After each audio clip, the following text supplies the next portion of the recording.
see. Maybe it'll end up here if that's the case, if I hit another one. So we'll see. I'm always looking to get good stuff for you guys. So that's, about half the spots I get over there are you know, addressed to eventually get to one of these boxes. I do have a spot I always claim for my PC. Of course, everything else I'm willing to let go to the boxes. It's just another way of shopping on my end. Just, I've been a little lucky over there. I've hit semi recently, but definitely looking to hit again. So we'll see. That's tomorrow night over at Big Al's.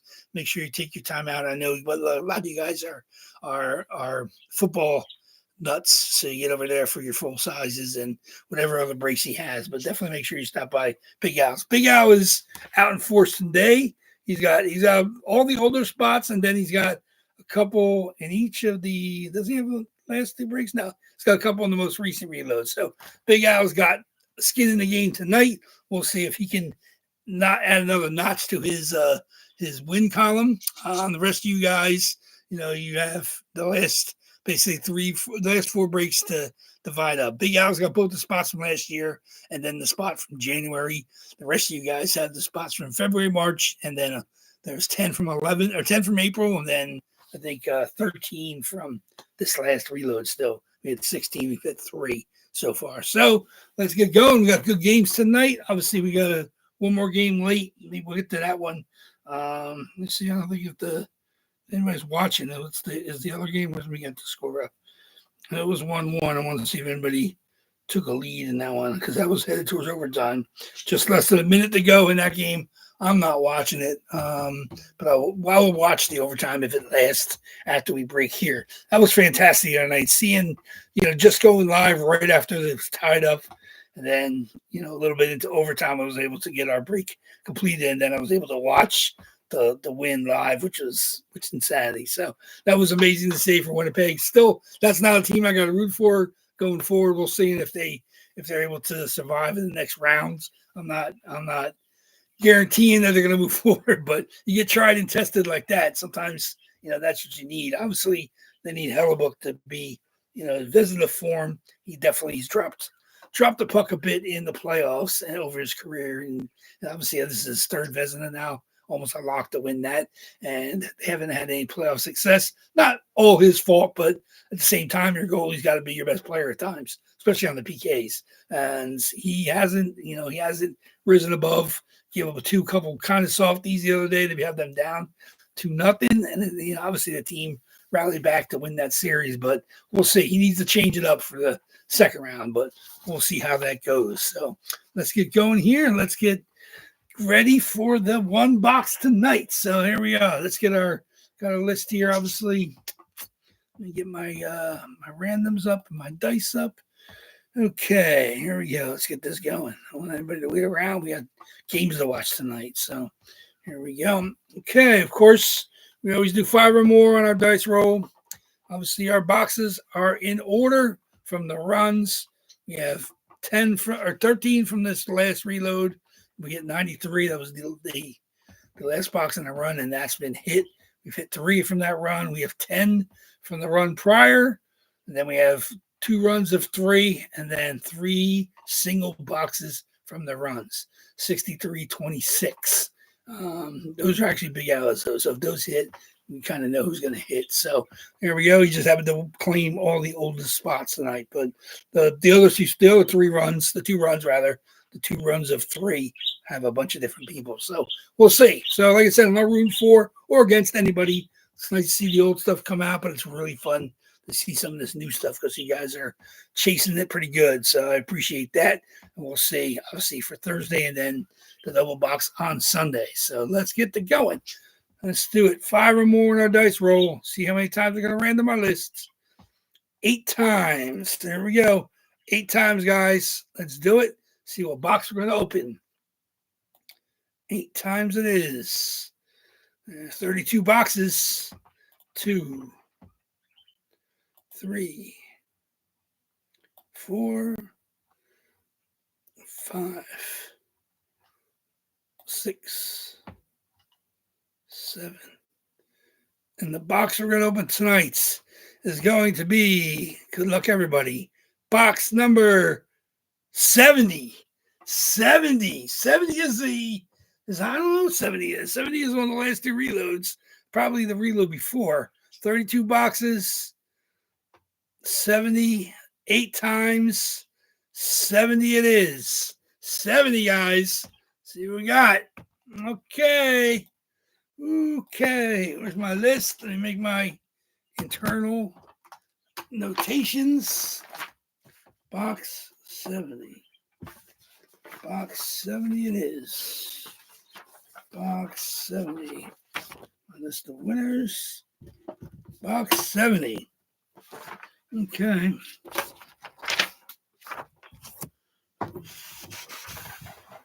Box 70. Oh, box 70 is on the top of the right column. Box 70 it is. Let's see what we got in here. Okay, we got some good stuff. Stuff's been chasing. We'll see what comes out. Box 70.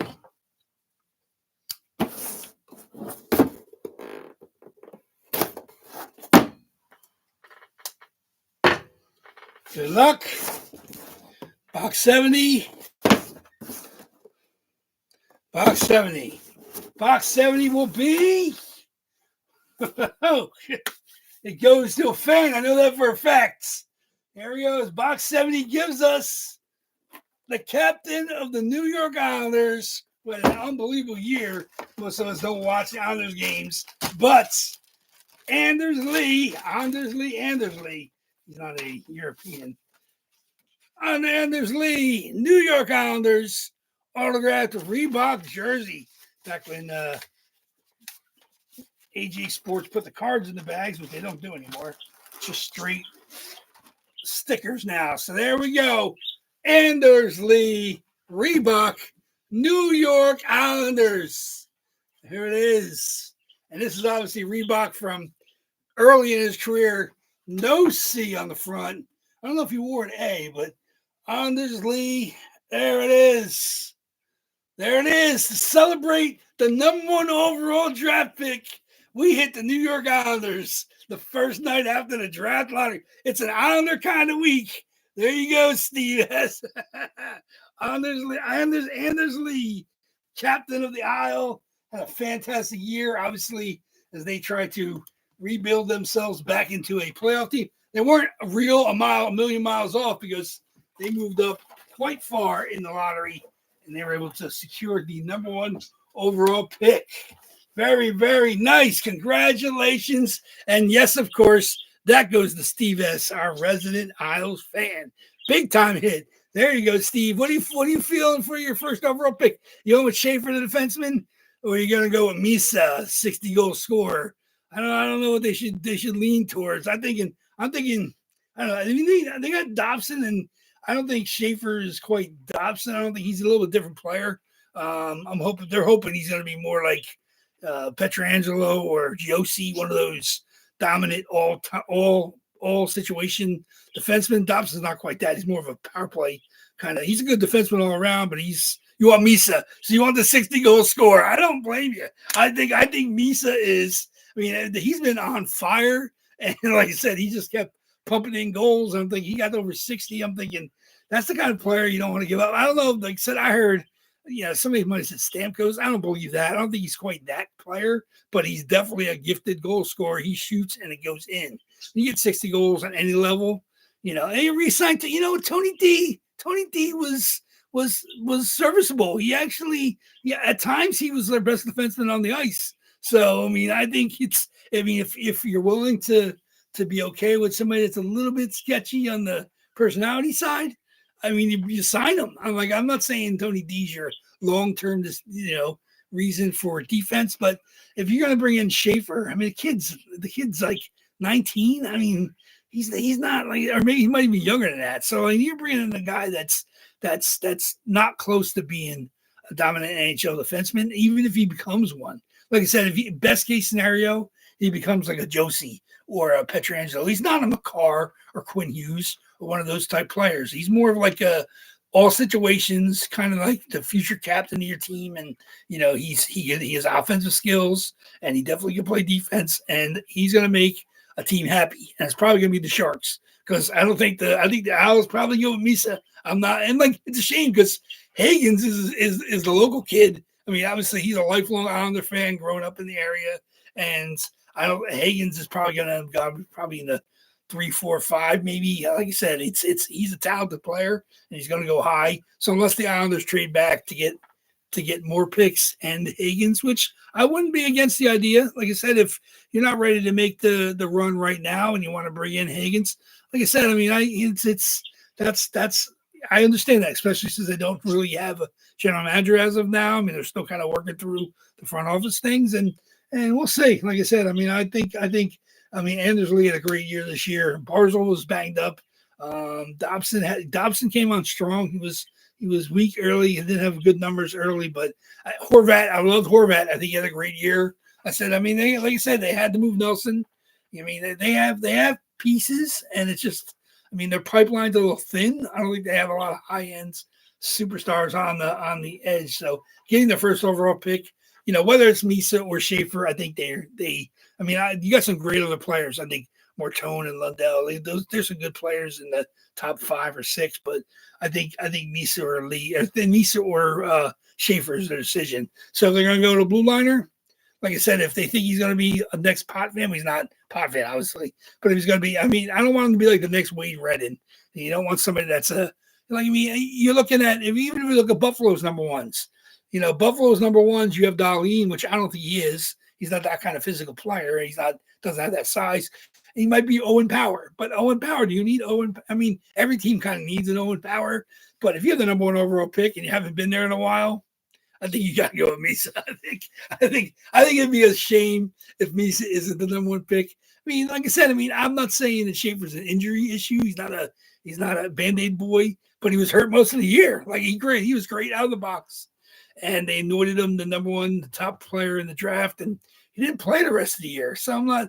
I mean, he's young and he's still going to develop, and I think he's going to be a good player in the NHL. He might be the best defenseman in this draft. We'll see how it turns out, 3, 4 years from now. But Misa is the guy that's. I mean, and he's not one of these quirky QMJHLers who scores like 85 goals and they don't play defense. Like Misa is. I think that's who you got to go with. So they got my vote for Misa. I wouldn't be surprised if they take Schaefer.